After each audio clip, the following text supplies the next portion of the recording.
Extreme heat of Starship reentry, which is no easy feat. As with all of our flight tests, our goal is to collect as much data as possible. Every flight gets us another step closer to a fully operational Starship.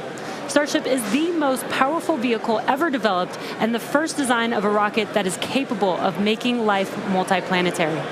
Starship will allow us to land humans on the moon again after more than half a century, fly the heaviest payloads ever flown, and ultimately fly humans further into space than ever before. Getting there will require us to fly frequently, which is why we're producing so fast. We already have hardware built and are preparing for our next several flights. But the most important thing about Starship is that it's designed to be fully and rapidly reusable, and of course, reliable. We've been designing from day one to realize a vision of having an entire city of people on Mars, something we know will take launching millions of pounds of cargo and equipment into space spread across thousands of launches. The faster we can learn now, the faster we can improve and evolve Starship to achieve this vision. And that brings us to today's flight test, the fourth of many that will get us one step closer to Mars. But before we dive into the details of today's test, let's do a quick rewind and talk about our last integrated flight test, Flight 3. On March 14th, Starship successfully lifted off at 8:25 a.m. Central Time from Starbase, Texas. It cleared the launch tower and went on to accomplish several major milestones and firsts. All 33 Raptor engines on the Super Heavy booster started up successfully and completed a full duration 2-minute and 41-second ascent burn. Then we saw our second ever hot stage separation, powering down all but 3 of Super Heavy's Raptor engines and then igniting the ship's 6 Raptors to create separation. Next, Super Heavy completed its flip maneuver and ignited the 13 center engines for the boost back burn to send it towards its splashdown point in the Gulf of Mexico. All 13 engines ran successfully until 6 engines began shutting down, triggering an early end to the boost back. After descent, we attempted the first ever Super Heavy landing burn, which uses the same 13 center engines that we used on boost back. Since 6 of those experienced the early shutdown in the boost back burn, we attempted the landing burn with the remaining 7 Raptors, and 2 of those 7 reached main stage ignition. In the end, contact was lost with the booster at approximately 462 meters in altitude over the Gulf of Mexico, just under 7 minutes into the mission. Post-flight data reviews showed that the early boost back burn shutoff was most likely caused by filter blockage where oxygen is supplied to the engines. We saw a similar issue on Flight 2 and had added hardware to mitigate it, which worked to get us to our first ever landing burn attempt. Now for today's flight, we upgraded those filters further and made some additional hardware and software changes to increase our chances of igniting all 13 engines for the landing burn. Now turning back to the Flight 3 ship, we saw all 6 Raptor engines start successfully and powered the vehicle to space, marking the first time we completed its full ascent burn. While coasting, we completed some additional objectives, including the opening and closing of the payload door. We also transferred propellant between tanks inside the ship, which is a key test as we prepare for full ship-to-ship prop transfers in the future. Once we were into our coast, though, the ship gradually lost the ability to control its attitude or orientation, which is done with smaller thrusters around the spacecraft. As a result, the vehicle experienced some unplanned rolling. It still flew on the planned trajectory, but losing attitude control triggered the flight computer to skip a planned relight of a single Raptor engine while on orbit. And then the moment that we all had been looking forward to for so long, as you can see here, the ship's re-entry from space. This was the first time that we were able to get real live flight data on things like heating and vehicle control during hypersonic re-entry, of which we will talk more about later. Not having attitude control meant both protected and unprotected areas saw heating much higher than anticipated. But we were able to get live, high-definition views and real-time data during entry thanks to Starlink terminals on the ship, which itself was a widely successful test. This gave us confidence that we'll continue to get unparalleled insight into the ship's re-entry in order to rapidly improve. And as they say, all good things must come to an end. And for Flight 3, this occurred when contact with the ship was lost at approximately 65 kilometers in altitude, roughly 50 minutes into the mission. After reviewing data from the flight, we found the most likely cause of the unplanned rolling seen during the ship coast phase and reentry phase was blockage of valves that help control the smaller attitude control thrusters.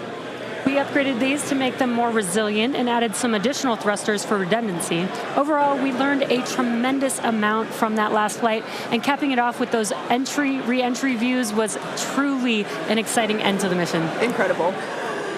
So back to today's test. Today's mission profile is similar to Flight 3, but we have new test objectives, the first of which is getting through the extreme heat of re-entry. About 27 minutes from now, Super Heavy will ignite its 33 Raptor engines and lift off from Starbase. A little more than 2.5 minutes into flight, the Super Heavy booster will separate from the ship in a hot stage separation, meaning that it'll light its engines while still attached to a partially lit booster. The booster will perform a flip maneuver, followed by a boost back burn. About 2 seconds after that burn ends, we'll jettison the booster's hot stage. As it heads back to Earth, the booster will attempt a landing burn before splashing down into the Gulf.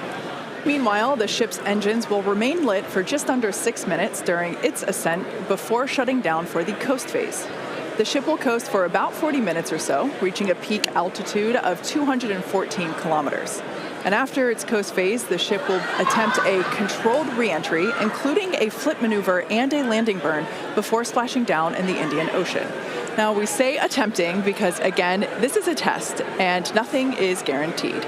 As we mentioned earlier, the booster and the ship have to contend with some extreme conditions on re-entry. For this flight test, we do not plan to recover any hardware from the booster or the ship. With the exception of Falcon, this is no different than what happens to most rockets flying today that are expended or fall into the ocean after completing their mission. Eventually, we will land and recover Starship boosters and ships, as we do today with Falcon 9 and Falcon Heavy boosters. And in fact, we've landed 316 Falcon boosters to date. Even though recovery is not planned, the telemetry and data we receive all the way to the end is what we're looking for, which will help us continue to build a rapidly reusable Starship for the future. In other words, the payload for this mission is data. It's also worth mentioning that the hot stage jettison is an off-nominal procedure that we're using as a temporary way to reduce the weight of the vehicle for its water landing today. Yeah, exactly. Future designs give Super Heavy boosters a lighter weight integrated hot stage intended for full reusability, which will mitigate the need to jettison the hot stage. Okay, so now that we have a handle on today's flight test, let's check in with Dan. Dan, how's it going? Hey, Jesse, and welcome everybody back to Starbase for yet another Starship launch. I'm coming to you live from the Raptor's nest behind the Mega Bay. I'm here with our Pad Red team and some of our flight controllers this morning. Everything has been going really smooth. We did have the Red team going a little bit earlier to fix a ground side issue, but that was taken care of. That's why we slid a little bit later into our window. But as of right now, we are on track for liftoff at 7:50 a.m. Central Time. That's 12:50 UTC. As you can see, we are actively loading propellant onto Starship and Super Heavy. Those frost lines are ticking up as we load liquid methane, that's our fuel, liquid oxygen, that's our oxidizer, onto both vehicles. They're cryogenic, so they're subcooled to several hundred degrees below zero. Since Flight 3, we've made a few more upgrades, helping to bring Prop Farm 2.0 online. That's just going to help us to continue to shorten the amount of prop load time that we're going to need. We're also going to be using it for Launch Tower number 2, which is going to be coming to Starbase real soon. The faster we go, the less prop we're going to lose to boil off, and the better we can ensure things like temperatures are in the right range for Raptor startup. Now, those first two flights took about 90 minutes to load prop on board. That third, we knocked it all the way down to just 51 minutes. We're aiming for about 46 minutes of prop load time for today's op, eventually hoping to get that down all the way to 40, which for some context, that's just 5 minutes more than we take to load Falcon 9, but we're doing it with 10 times the amount. So this morning, ship prop load started at T-minus 50 minutes, booster at T-minus 43 minutes. We're going to pause the ship main tank prop load in just a couple of minutes to do the header tanks, which are going to do that attempted ship landing burn. We expect the ship to close out all of its prop at about 3 minutes and 20 seconds before liftoff, and then booster at about 2:50. Now, our final countdown sequence is going to look very familiar. It's going to be the exact same as it was on flights 2 and 3. So we'll light those engines, and then about 4 seconds later, we will actually see it lift off. But I mean, right now, we are just under 23 minutes away from launch. We're not working any issues either with the vehicle, the range. Weather is 95% go, so not dealing with any winds or weather issues today.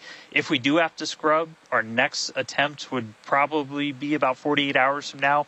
It's all going to be driven by commodities and just how far we get into the count. But everything looking good for liftoff just about 22 and a half minutes from now. I'll check back in with you guys in a few minutes, and I'll send it back over to Kate and Jesse. Excellent. Thanks, Dan. Flight tests like today are the fastest possible route for us to dramatically improve Starship's capabilities. The Starship flying today has already seen a number of changes based on what we learned from Flight Test 3 in March, which was only 2.5 months ago. Development moves really fast here at SpaceX. Let's take a closer look at the iteration of the vehicle flying today. Starship is comprised of 2 elements, the ship, which has 6 Raptor engines, and the Super Heavy booster, which has 33 Raptor engines. The current iteration of Starship is essentially an experimental vehicle flying for development. Starship 2 will be capable of carrying more than 100 tons to orbit, and Starship 3 will be able to handle more than 200 tons to orbit. Compared to Saturn V, the rocket that first took astronauts to the moon, Starship has more than twice the thrust. And with a few planned upgrades, Starship will have 3 times the thrust of Saturn V, plus the added benefit of full reusability. The amount of mass that we're able to launch per rocket is crucial to creating a self-sustaining city on Mars. Now, to get a sense of how big Starship is, let's start with the average-sized human, which is about 2 meters high. And towering over our average human is the length of the Millennium Falcon, which comes in at 35 meters. Our Falcon 9 rocket with the payload fairing attached is double the size of the Millennium Falcon at 70 meters, and nearly twice the size of that is the fully integrated Starship at 121 meters tall. The ship is about 50 meters tall, and the Super Heavy booster alone stands 71 meters. Eventually, the ship and booster will get even taller. Starship's first stage has a diameter roughly 2.5 times that of Falcon 9, and with 33 much larger Raptor engines, as you see there. I love this view because we don't have this view on our Falcon missions. This is looking up under the Super Heavy booster. Now, moving up the rocket, the ship features 6 Raptors, 3 sea-level engines and 3 vacuum engines, which, as the name suggests, are optimized to operate in the vacuum of space. And Starship is designed for vertical takeoff and landing on any hard surface. The ship is also outfitted with 4 flaps to help aerodynamically control the vehicle's attitude during atmospheric flight and enable a precise landing. And in between the first and second stages is our hot stage, our newest separation technique, which we saw in action during flight tests 2 and 3. The body of Starship is wrapped in a heat shield made up of 18,000 hexagonal ceramic tiles designed to insulate the vehicle during atmospheric entry, where temperatures can be as high as 2,600 degrees Fahrenheit or over 1,400 degrees Celsius. Speaking of those heat shield tiles, re-entry was a pretty exciting first for our team, and Starlink allowed us to gather critical data about this stage of flight. Reusability significantly reduces the cost of space travel, and it's the key to making humans a multi-planet species. Starship is designed for rapid reusability, which means the booster and the ship need to re-enter Earth's atmosphere and land back precisely at the launch site. With each flight test, we gather more and more data to help hone Starship's re-entry capabilities. The more information we have from each flight, the quicker Starship development can proceed. One way to gather more information is to improve communication throughout the flight, including re-entry, where historically there has been a communications blackout.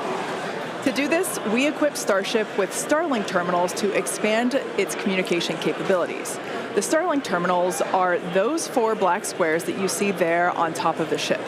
Starlink is the world's largest constellation of highly advanced satellites operating in a low orbit around the Earth, providing high-speed internet on Earth and now in space. Starship is designed to have a large surface area to create considerable drag during re-entry.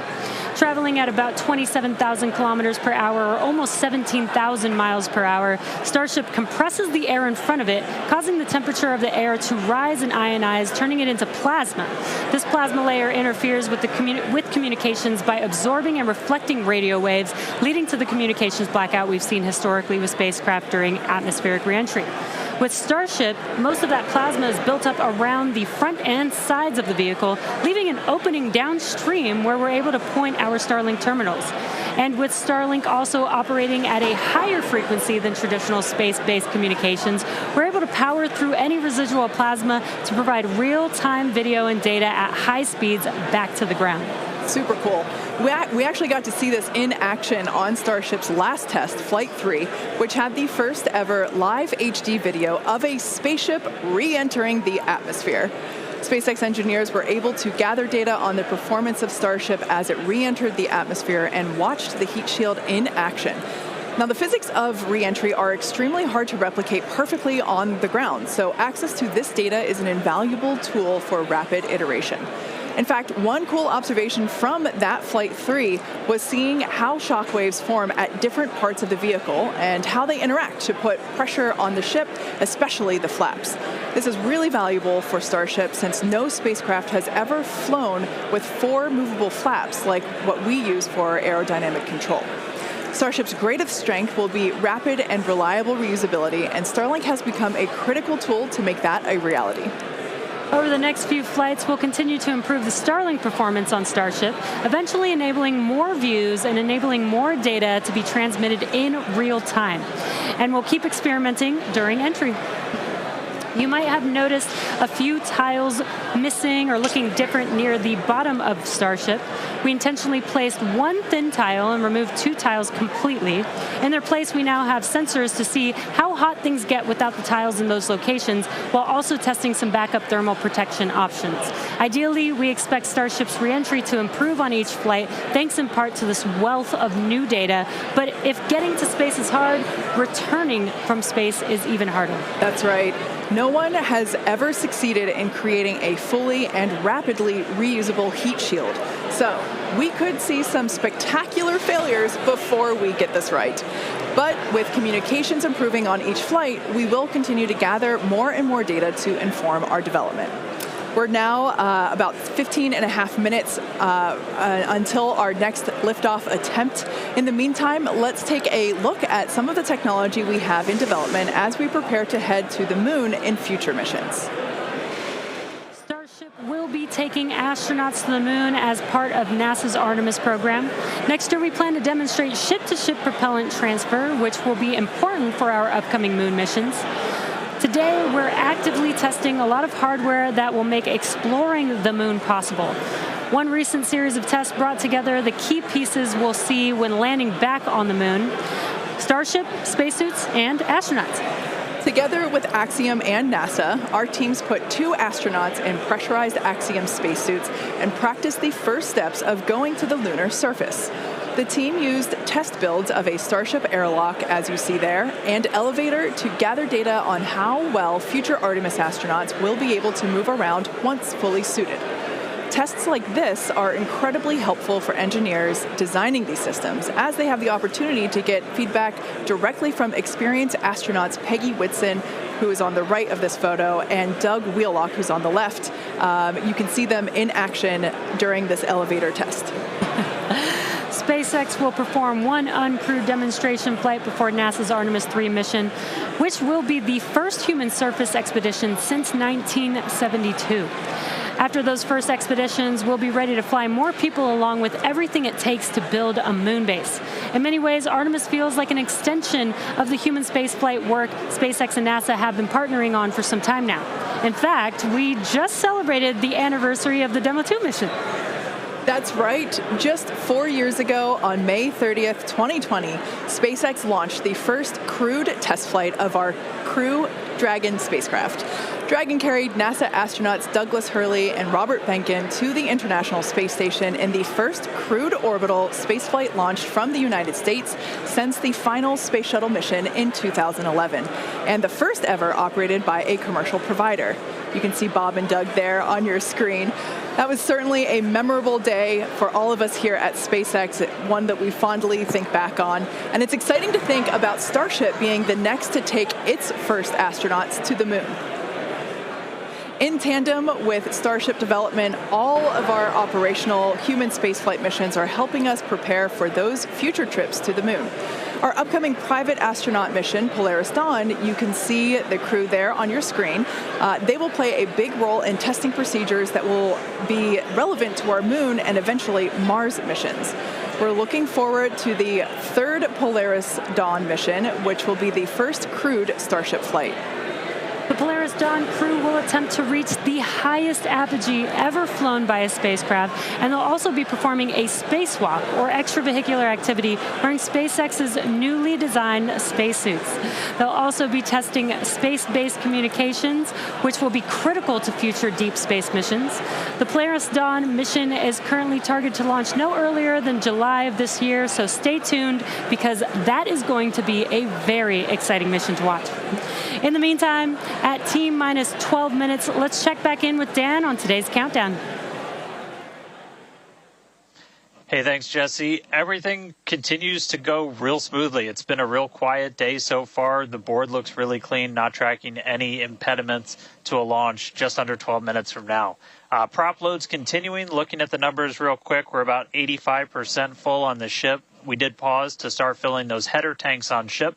Again, those are the two smaller tanks in the very top of the nose cone that we're going to use for that attempted landing burn with ship. And with the booster, we're just at about 75, 76% or so on our methane and LOX, so getting pretty full there. Those are going to continue down to about 3 minutes and 20 seconds before liftoff. That's when we'll close out all the prop on the ship. And then T-minus 2 minutes and 50 seconds on the booster. A lot of work also going on in the background. Our range safety teams working to make sure the area, not just around the pad, but in the sea space out in the Gulf, and also in the anticipated entry point in the Indian Ocean are clear. We're not tracking any blockers, any boats, anything like that in the zone right now, but their work literally continues right up until those last couple of minutes. So they're working pretty hard to make sure everything stays clear. But right now the range is green. I already talked about it in the beginning. It looks a little bit cloudy, but weather not a concern today. Really light winds.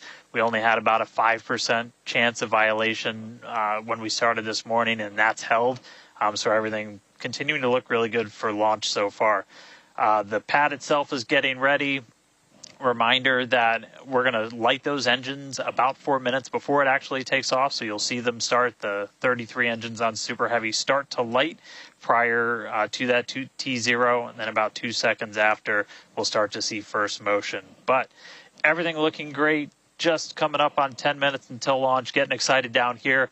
Ready to feel the rumble. I'll send it back to you guys over in Hawthorne. Thanks, Dan.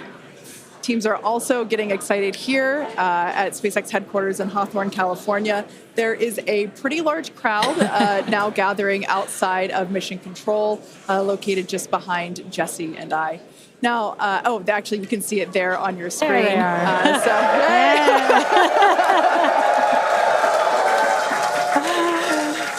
Everyone getting super pumped for our fourth flight test. Now, as a reminder on that note, today is just a test, the fourth of many future flight tests of Starship before it becomes fully operational. So whatever the outcome and however far we get, we can promise excitement. This rapid iterative development approach has been the basis for all of SpaceX's major innovative advancements, including Falcon, Dragon, and Starlink. Today, we've successfully landed Falcon 9 boosters 316 times, changing humanity's understanding of what's possible when it comes to rocket reusability.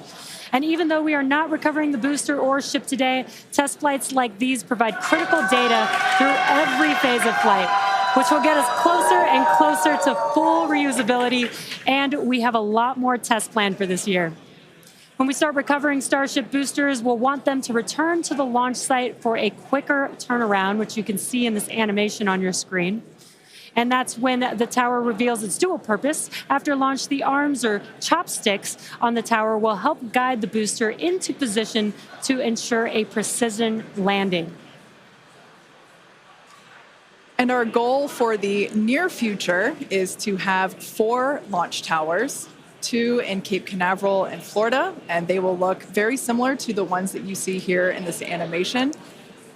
As we know, we find that our renderings tend to end up looking really similar to real life. So while this is a rendering, we do know we can look forward to this in the future. Like I said, we're going to have 2 at Cape Canaveral in Florida and 2 located at Starbase.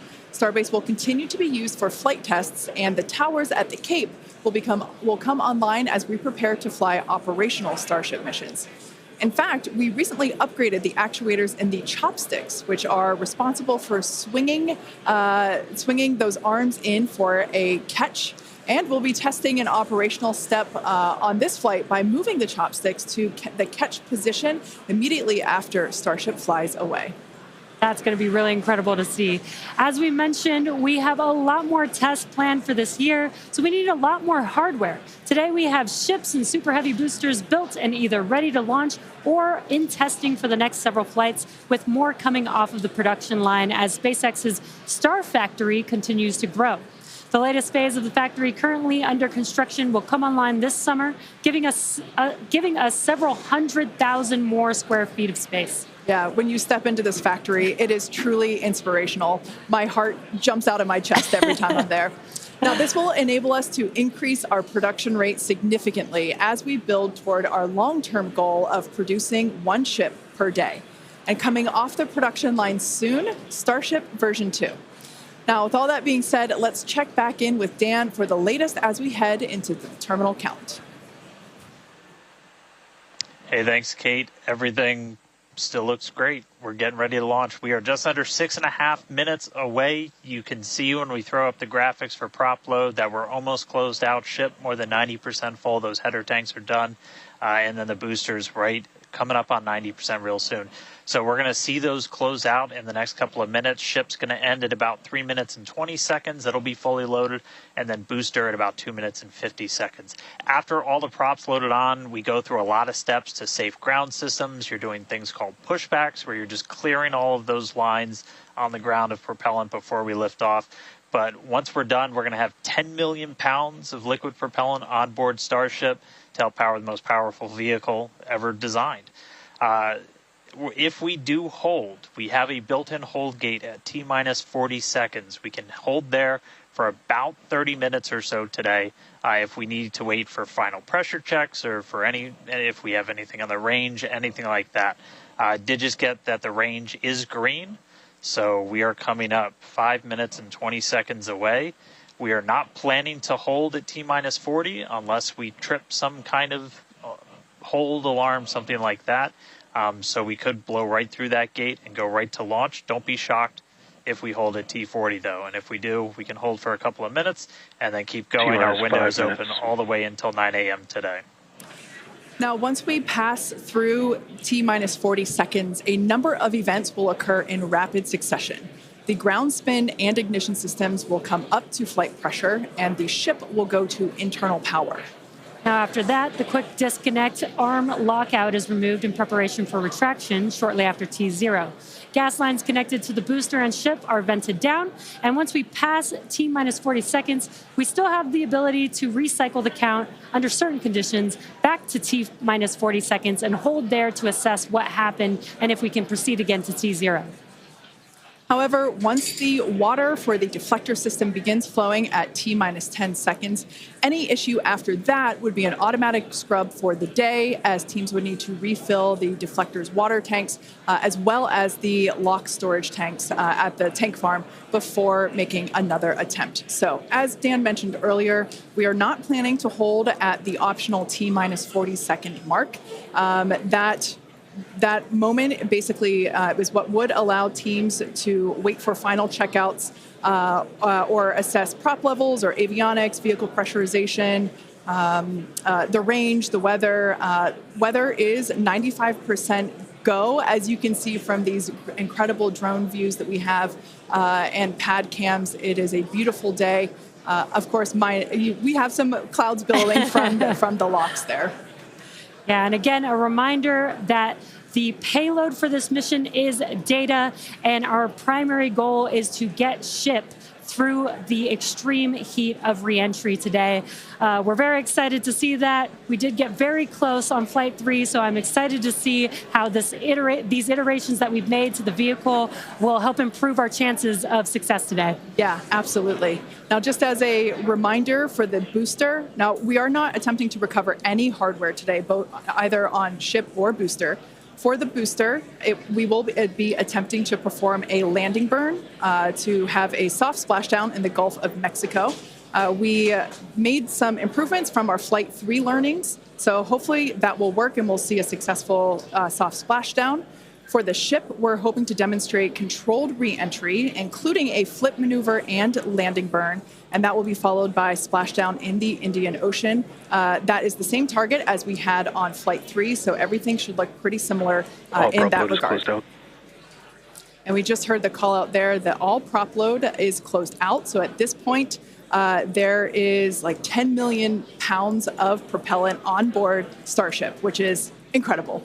This is getting very exciting. We are just about 2 minutes away from T0.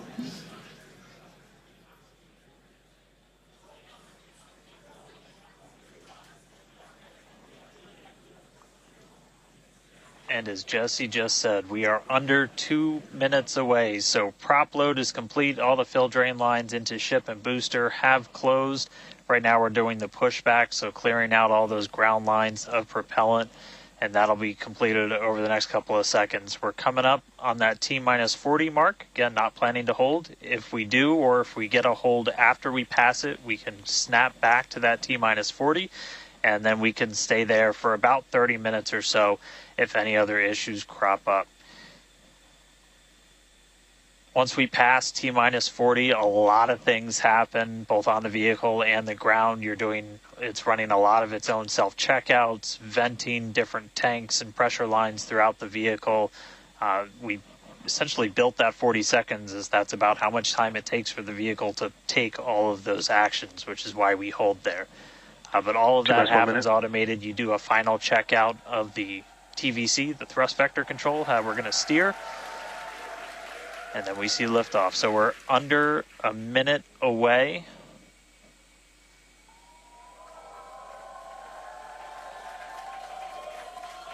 "45 seconds and counting. Good event, game met. All right, now as we close in, we are past the 40-second mark. So let's listen in. Flight Director Ty Huntington's going to take us through one more time for a Starship liftoff.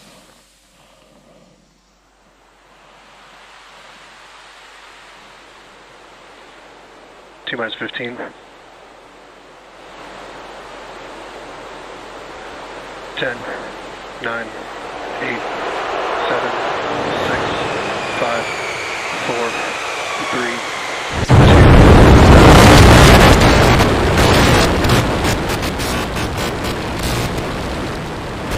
We have liftoff.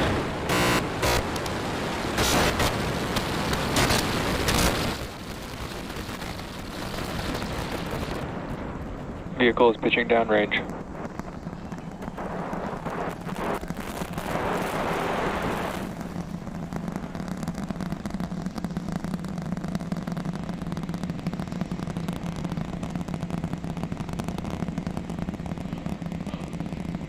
All right, 30 seconds into flight. The rumbles are still building here in the Raptor's nest.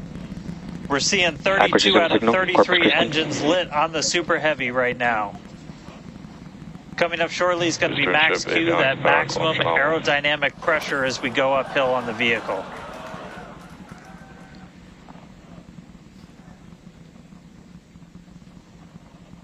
Max Q.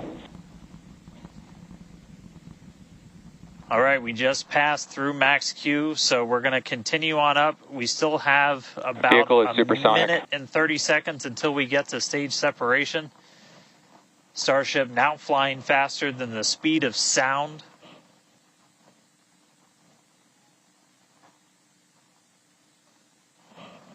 All right, so you got a couple of views. You got some ground trackers in your top camera there. You're looking down from the top of the booster in the bottom left, and then a camera in the top flap of the ship looking back in the bottom right, so getting a couple of different looks as Starship heads uphill. Once we get the hot staging, a lot of things happen all at once simultaneously. We're going to light the engines on the ship, starting with the RVACs first, and then the 3 center sea level engines before we're separated. All of that exhaust gets plumed out the side of the hot stage, and then the ship will separate itself. All but the 3 center engines on the booster are going to shut down, so the booster never stops its thrust while we go through this hot stage maneuver. After that, the booster is going to do its flip, start heading back, and then the ship will be on its own power on its way to space. So that should be coming up in just about 30 seconds from now. As of right now, still looking in like 32 out of 33 Raptors lit on the booster. And we'll start to see those stagger down. They're going to turn off in banks, so you'll see the lights on the bottom left screen of the engines that are active start to turn off in different groups, and you'll see those 3 center ones lit. Booster engine cut off. Ship ignition. Stage separation confirmed. Boost back burn, start up. Acquisition signal, Houston.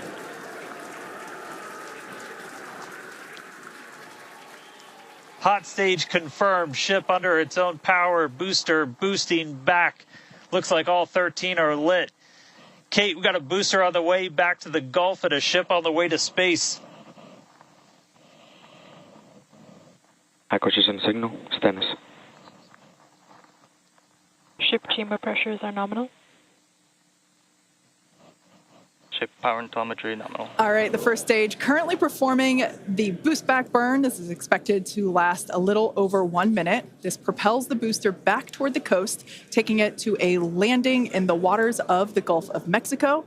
As you can see on your screen in the bottom left-hand corner, we were only using the 13 center engines from here on. Boost back burn, shut down. Heard confirmation there of good boost back burn shutdown. H2 tank pressures are nominal.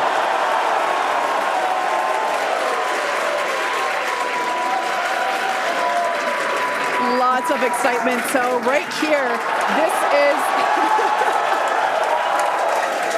this is our view of the jettisoned hot stage. As we mentioned, this is a temporary fix to help reduce the weight of the booster, the Super Heavy booster. Future iterations will have a lighter weight integrated hot stage structure that won't need to be jettisoned. Now, after we jettison that hot stage, the booster will begin to attempt its water landing in the Gulf. In the meantime, the ship will coast for about 40 minutes or so up to an altitude of 214 kilometers. And after its coast phase, it will attempt a controlled reentry, including a flip maneuver and a landing burn, just before splashing down in the Indian Ocean. But as a reminder, we are not attempting... Trajectory nominal. Good news there. Trajectory is looking good for the ship, which is on the right-hand side of your screen.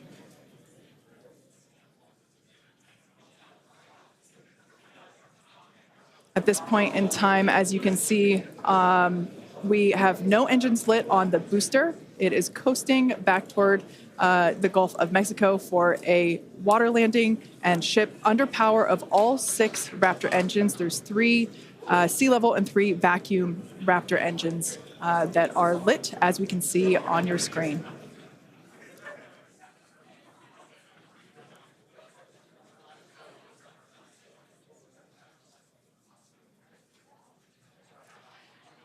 These views have been looking incredible. Super Heavy has been performing beautifully today. And you can hear the crowd is very excited about it. As a reminder for Booster, the primary goal today is to do a landing burn and a splashdown in the water. And we are just about 30 seconds away from that landing burn expecting to begin. And an incredible view from the forward portion of the booster. This is basically on top of the Super Heavy booster where we have jettisoned that hot stage. So now we can see this incredible view of Earth as it's making its way back down to the Gulf of Mexico. Right now, the booster is using the 4 hypersonic grid fins to guide itself through atmospheric re-entry. And we are expecting that landing burn here.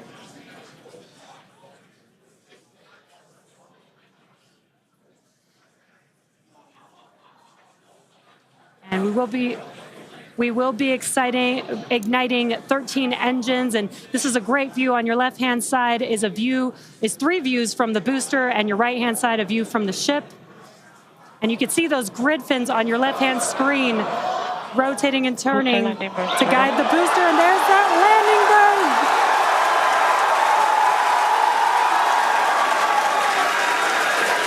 That landing burn just begun, and you can see the water below.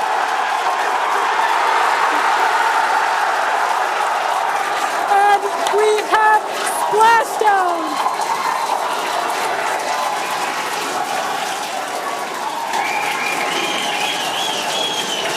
What an incredible sight! Congratulations to the SpaceX team! Ship has entered terminal guidance. That was absolutely incredible.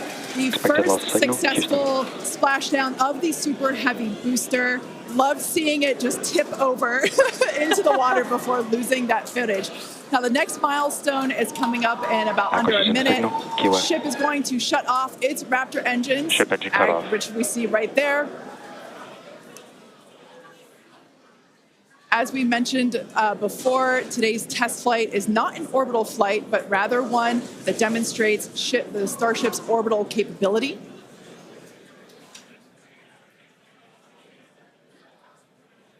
So right now, we are under power with just the 3 center Raptor engines.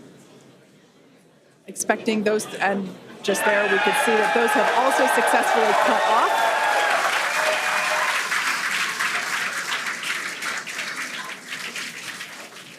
Ship FDS is saved. What an incredible... Nominal orbit insertion. Oh, there's great news there. The call out we were hoping to hear. Amazing views once again from Starship. We have our second Starship in space. These live views being brought to us by Starlink, which is on board the ship. Dan, what an incredible view we have once again. So exciting. We got another ship in space. I'm like still jumping up and down. This whole building was going absolutely insane when we saw the booster hit the water. I mean, wow. Congrats to everybody that's just been putting in insane amounts of hours on everything to make this thing a reality. And I feel like every single time we do one of these, we're seeing something wildly new. We got to see the hot stage jettison and the booster in the water. But just to recap real quick over everything that's happened. So we lifted off at 7:50 a.m. only 9 minutes ago. How has it only been 9 minutes? 7:50 a.m. Central at 12:50 UTC. We saw 32 of the 33 Raptor engines on Super Heavy make the ascent. We had successful cutoff, successful hot staging. All 6 engines on the ship powered it all the way into a nominal orbital trajectory. And we've already been getting some live views from the ship on board. After that, the booster was able to do its boost back burn. Oh, this looks like we're actually getting some views from the ground still, potentially from Florida, of the ship as it's up there. That's a view from some of our tracking cameras on the ground in Florida. But the ship, we just heard successful orbital insertion, so it's right where it needs to be and is now going to continue on its way to coast until it comes to reentry. But I mean, the booster, successful boost back burn, jettison the hot stage, and then a landing burn. It looked like we saw 12 of the 13 engines light up, and then that first ever soft splashdown in the water. So a whole lot still to come. Ship now on its way to its primary objective of entry. That's going to be coming up in just under 40 minutes from now. So a lot still to come, but wow, what a 9 minutes to start this mission off. So can't wait to see what entry's going to show us, but that launch was incredible. Back over to you, Jesse and Kate. Wow. I am still trying to catch my breath here. That was some incredible views that we have never seen before. It has been nonstop since liftoff, and with the booster having completed its job for the day, we're going to take a short break for about the next 28 minutes, and we'll return while we're going to take a break while the ship is continuing to coast before re-entry. Exactly. As with Flight 3, Starlink may enable us to talk with the ship through re-entry with no communication blackout. We are still testing Starlink during this phase of flight, so of course nothing is certain. However, if we do have views, we will be sure to bring those to you live. Views such as the one, that we had. Well, of course, because I said it went away.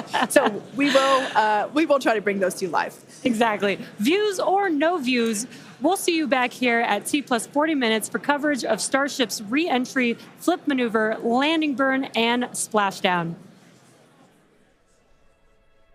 Expected loss signal, Key West.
water landing in the Gulf of Mexico, the first successful return of the Super Heavy booster. So that was incredible to see.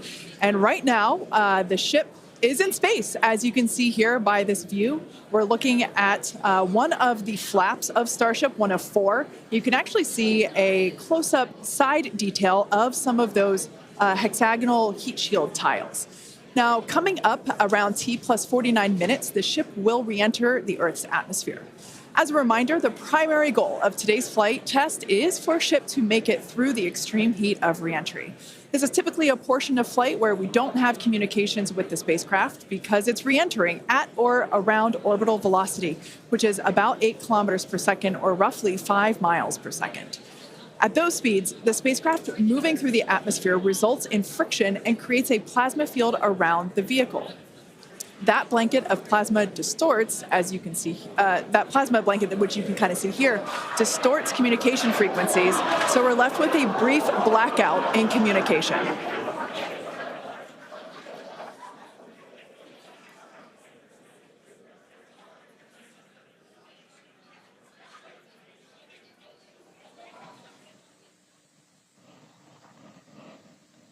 Yeah, that's right, Kate. And Starlink's what's really allowing us to capture as much data as possible, especially through this reentry. Updated animation landing burn. I hope we get to see it for real today. But these live views that we're getting now and we're going to continue to get are through Starlink. That's going to allow us to get as much data as possible, which we've said it before. We're going to say it 9,000 times. The data is the payload on these flights. So as much as we can learn, that's just going to pay dividends on all of our future flights and help us get Starship to an operational phase. Re-entry, obviously a really critical phase of the flight, and it's the one that we're now most focused on cracking to get us closer to that full reusability. Starlink is going to be able to send us data back all the way through re-entry. We've done some additional testing, and we're expecting to be able to get data from Starlink thanks to its high frequency and kind of the orientation and everything of Starship all the way through re-entry. And then got a new view here. We have 2 external views. We had this one on flight 3. We've got 2 for this one. And we're going to continue adding views as we continue to evolve Starship. Again, this is an experimental vehicle. Believe me, I want as many camera views as you all do. So huge shout out to the AVI and the software teams and everybody that's been working with us. We're getting more cameras on Starship. Not just because it looks cool, but this provides an incredible insight into re-entry, which is, historically a really tough window to look through. Approaching entry interface. The physics of re-entry are insanely intense. One of my favorite NASA astronauts, Victor Glover, recently described it as with the forces and the flows and the temperatures, it's like pointing at a raging river in one spot and saying, tell me exactly what's happening right there. And that's what a ship is experiencing as it goes through, as it's moving through the atmosphere at, more than 5 miles a second and heating up to thousands of degrees. So just having visual representation, just being able to see what's happening is incredibly valuable. So these views are going to be through Starlink. We've got this one. This is in one of the forward flaps looking back. So if you see it rotating around, that's because, again, it's embedded in one of those forward flaps. So as we get through and we start to build up density in the atmosphere, this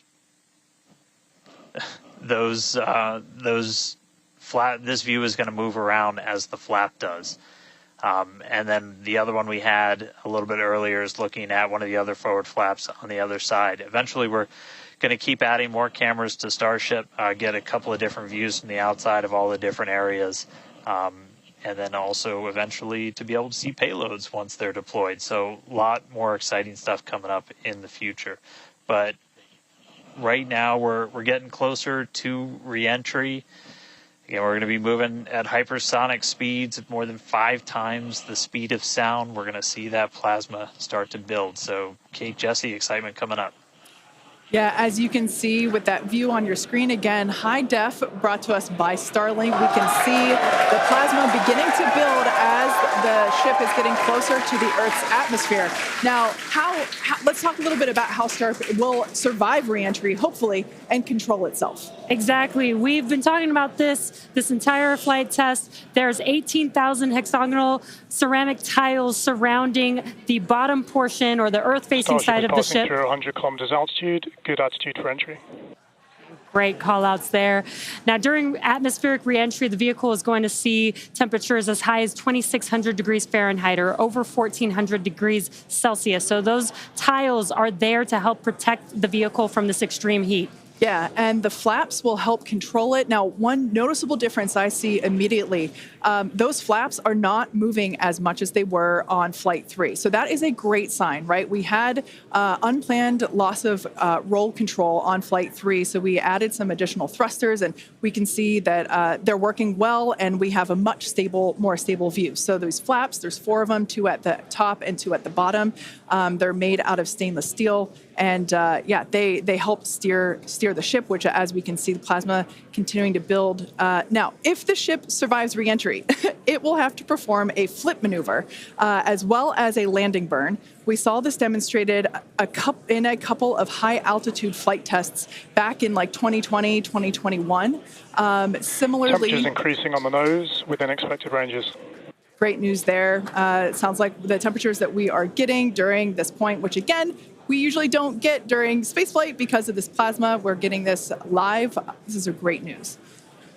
So similarly to, for example, the serial number 10 test that we saw a couple years ago, we're hoping to duplicate that again today. Hopefully we will see it live.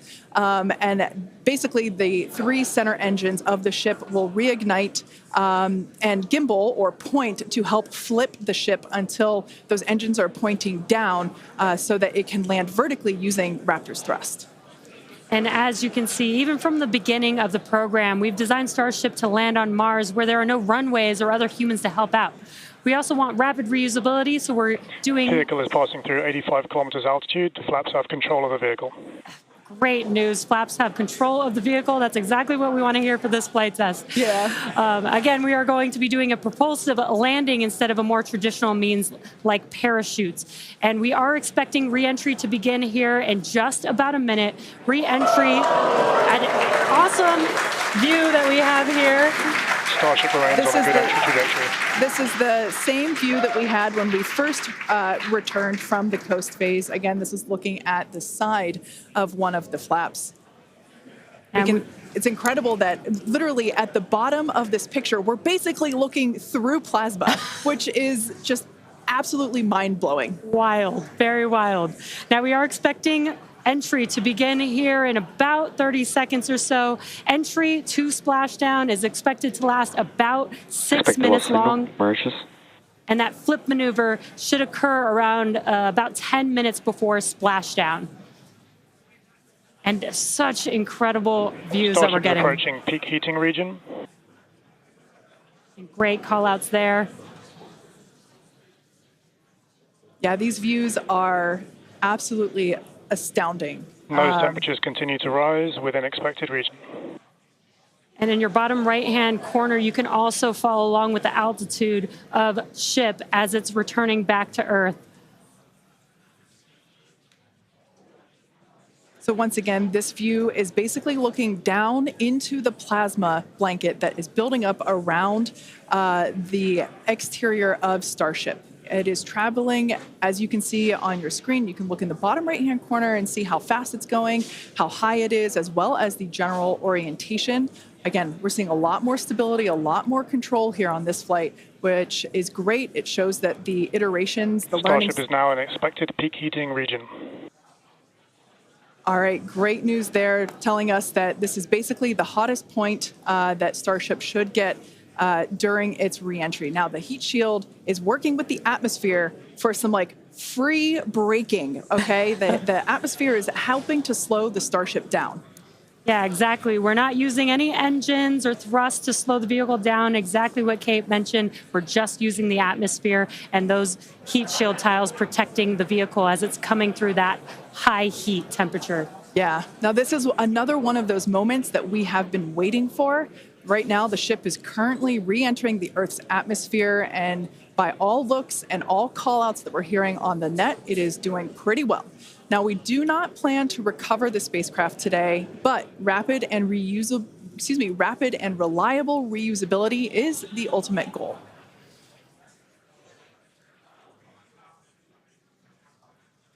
Just pausing to just take in this incredible new and different view that we're seeing.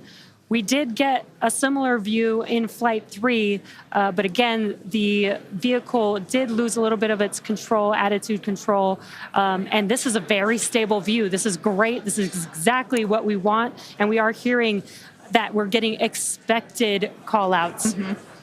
Absolutely. Starship is seeing half a G of acceleration, remains on a good entry trajectory. You know, it's incredible to look at this photo and wonder, wait, is it real? Is it frozen? You know, we can see so I was just going to say Those temperatures have stopped increasing. Oh, that is great news.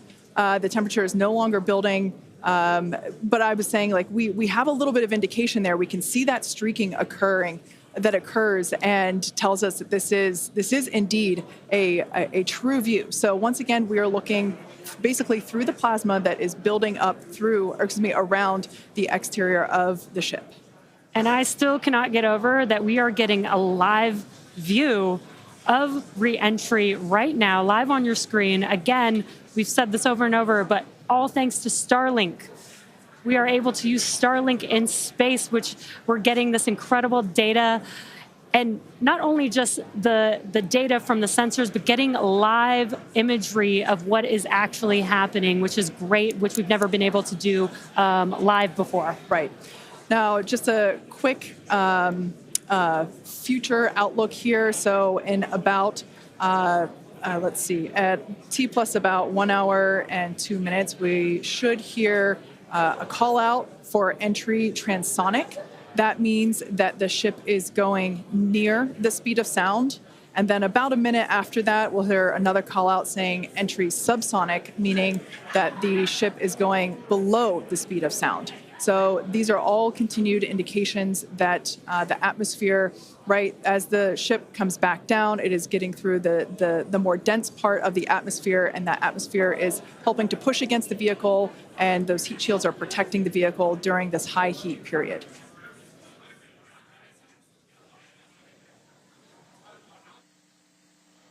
Yeah, Kate and Jesse, we're starting to see as the atmosphere gets denser, you're starting to see a few more particles make an appearance in the plasma there. You can see you're looking down at the aft end of the ship in the top left, and you're seeing essentially the flame build up as we go through reentry. You've been hearing the call-outs. They're tracking things like temperatures in the nose cone, and those were right where we modeled them to be, which is really cool to see and to see in real time. But we're coming up, we're at about 67 kilometers in altitude. Our last signal with the ship on Flight 3 was at 65, so we should be making it past that point shortly. Obviously, as you guys pointed out, we're in a much better control this time as we re-entered in the right attitude, and our flaps have been steering the way so far. Once we get through transonic, that's when you've got essentially Raptor landing bird. Different areas around the vehicle where the air is either moving faster or slower than the speed of sound. We'll eventually get to subsonic, which we have some experience with. We did in our suborbital campaign. Start of Raptor chill. And Starship will eventually get down to its terminal velocity as it's floating down to the water. That's just about 200 miles an hour or so. We are hearing that we're starting to chill some of the engines as we are, if we make it all the way down to the water, still going to attempt a landing burn, but still a ways to go. We're at about 64 kilometers in altitude right now. We made it through what's expected to be the peak heating, but now we're going to start encountering increased pressures as the atmosphere gets thicker and thicker. So we're at 63 kilometers, so we've already made it farther than we did on our last flight when that last signal was coming at 65 kilometers. So again, what we're really looking at here is the performance of the heat shield, of the flaps, of the seals in the flaps. There's just a whole bunch of different areas that we're keeping a really close eye on as we re-enter.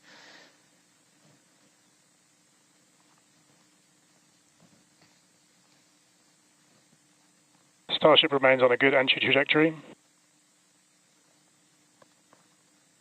And looking like we're still on a good trajectory. If you're seeing little camera moves, that's the flap moving as it continues to maintain the attitude of the vehicle as it re-enters. And I mean, not just camera views, but we've got sensors inside the ship. We've got those sensors down at the very aft end of the vehicle where we pointed out we had some intentionally missing tiles, where we've got some sensors looking at just how hot it's getting around there.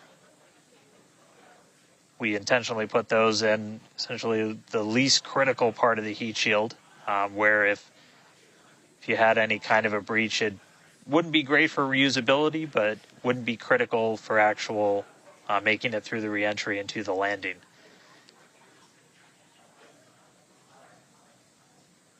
"58 kilometers, we're continuing to descend. Again, right now we are over the Indian Ocean. We're actually getting closer and closer to that expected splashdown point, which is just to the off the northwest corner of Australia.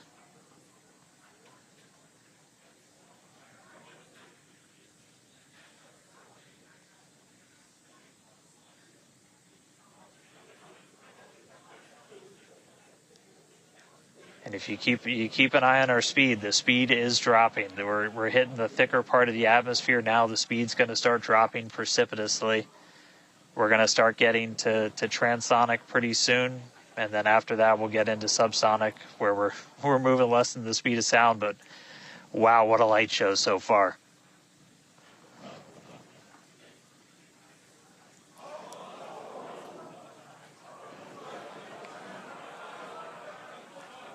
External temperatures are starting to come down. Again, this camera view is looking right at one of the forward flaps. And we're strategically putting some cameras around the vehicle to just look at the different areas that looks like we got the flap starting to come apart a little. Yeah, it does appear that we have a little bit of burn through there. We can see pieces of the vehicle flying off. What a show it has been. It's been like watching Interstellar or something. This is wild to see this. But the ship is still coming down, which is incredible to see. How far can it go? That is the question. Keep your eye on the altitude in the bottom right-hand corner. We're at 54 kilometers right now. Now, ultimately, the data is the payload today. We've been saying it multiple times. Our teams are sitting, reviewing this data live, learning where the hot spots are. As you can see, there's an obvious hot spot there with the flap, and learning how we can improve this design. The goal was to get as far through this high heat re-entry as possible. Ideally, we'd love to make it all the way down and perform that landing burn and flip maneuver, but we may not get that far today. We will see. Again, this is a test, and we are gathering as much data as possible, visual data as well, which we can see here. We are getting a lot of debris covering the camera on your screen, but we can still see some of those sparks and flames from that high heat as ship is making its way back down to Earth. Ship now at 50 kilometers and closing. The good news is we still got, looks like that camera lens just cracked. It's safe to say ship's getting a little beat up, but that's to be expected on a test flight. We are still learning how to improve the ship for total survival and recovery of the high heat reentry. I'm honestly impressed that we're still getting this live view despite how much debris is coming off of this flap right now. The fact that we've got it is good news. And I may have jinxed it. I apologize. Look at that. It's back. We are still going. And the team's here at SpaceX are excited, as you can tell by the cheering behind us. There's still a sizable crowd here at Mission Control Center Hawthorne. A splashdown is expected in just about 4 minutes from now. And we're still moving. We still have live views. Starlink is doing an incredible job. Maximum entry dynamic pressure. External temperatures are dropping. Okay, good news. Those external pressures are dropping. The question is, how much of the ship is left? We can't really tell. We can still see some of that particulate coming off. And unfortunately, we do have a cracked camera lens. But for any photographers out there and videographers, we know that's part of the gig sometimes. Yeah, and you can see that the speed is rapidly slowing down. That's actually really great news for us. We want the vehicle to be slowing down before it splashes down into the ocean. That'll help set us up for that flip maneuver, engines first down into the water.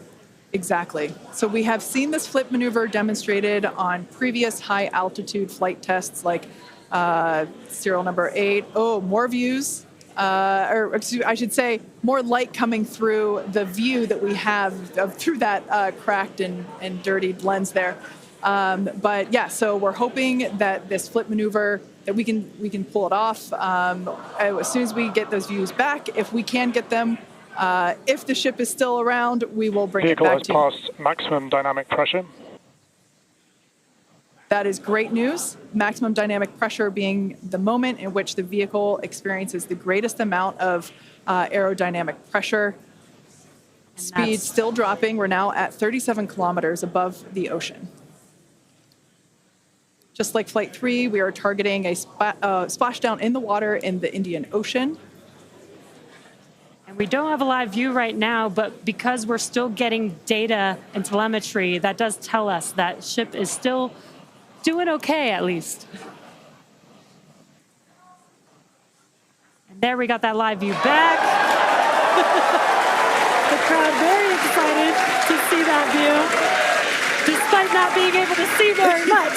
The fact that it's there tells us the ship is still alive. Yes, and collecting data, continuing to collect data as we get closer and closer to Earth. Yes, now 30 kilometers, now 29 above the Indian Starship Ocean. is at 30 kilometers altitude, Mach 2.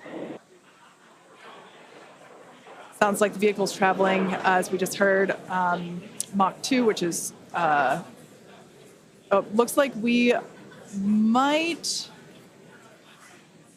I thought maybe it might clear up. It is a little bit, now at T plus 1 hour, 3 minutes and 13 seconds into Starship Flight 4, hoping that the ship can hang on. It's probably potentially hanging on by a couple of bolts and threads, but it's still going, and that is excellent news.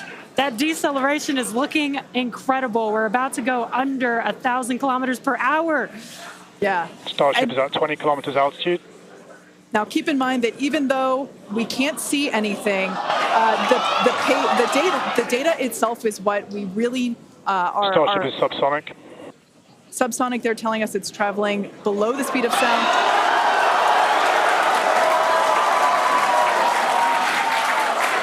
That movement means the flaps are actuating. I think we can see something. This is a nail biter.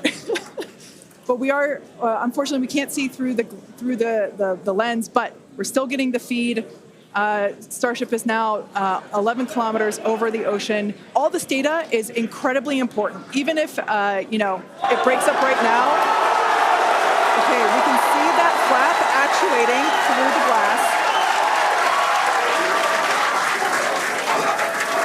Starship is passing through 10 kilometers altitude.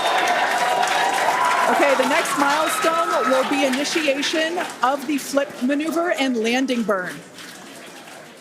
Keep an eye on the bottom right corner of your screen for those 3 center engines to relight. They will gimbal or angle so that the ship flips itself back up vertical and hopefully lands in a vertical position.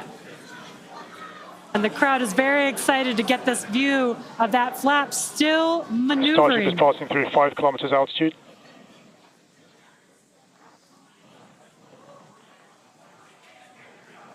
This is incredible.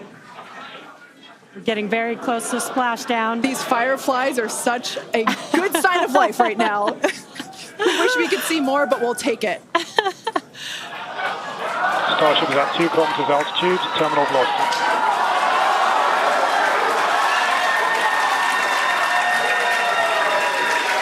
Landing burn startup for Starship. All right, good news there.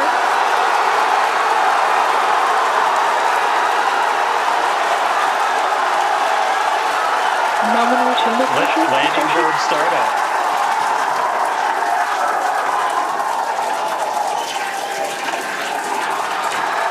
Starship is in landing burn. Landing burn shutdown. The landing burn shutdown was commanded.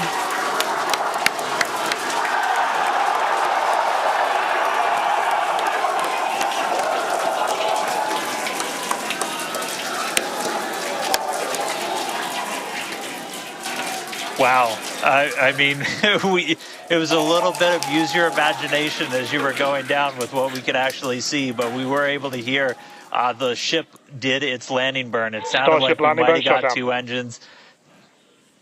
And there's the final call for landing burn shutdown, but we'll go back through all the data, but we did get confirmation that a landing burn took place. Starship made it through re-entry and did its first ever landing burn.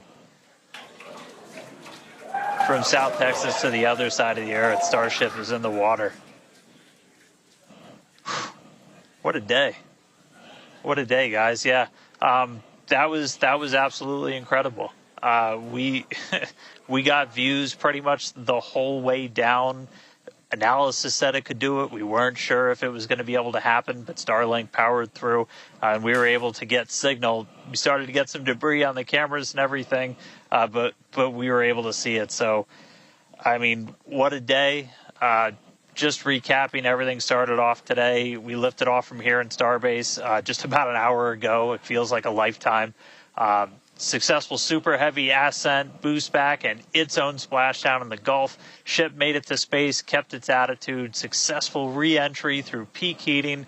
We got to see it under flap control through the atmosphere, and we got call out of our first ever ship landing burn after a launch into space. So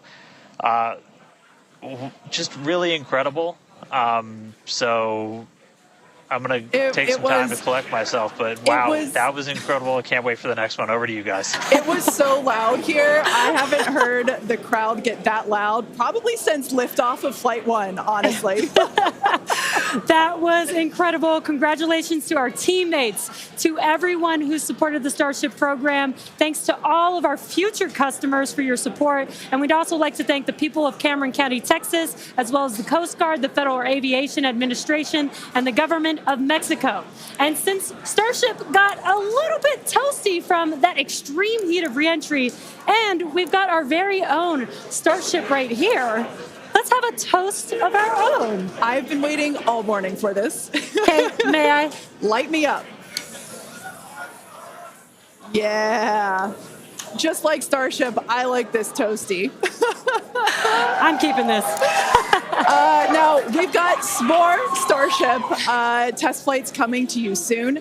Be sure to follow the SpaceX account on X for more updates from today's test flight and future Starship tests. Thanks for watching, and we will see you next time.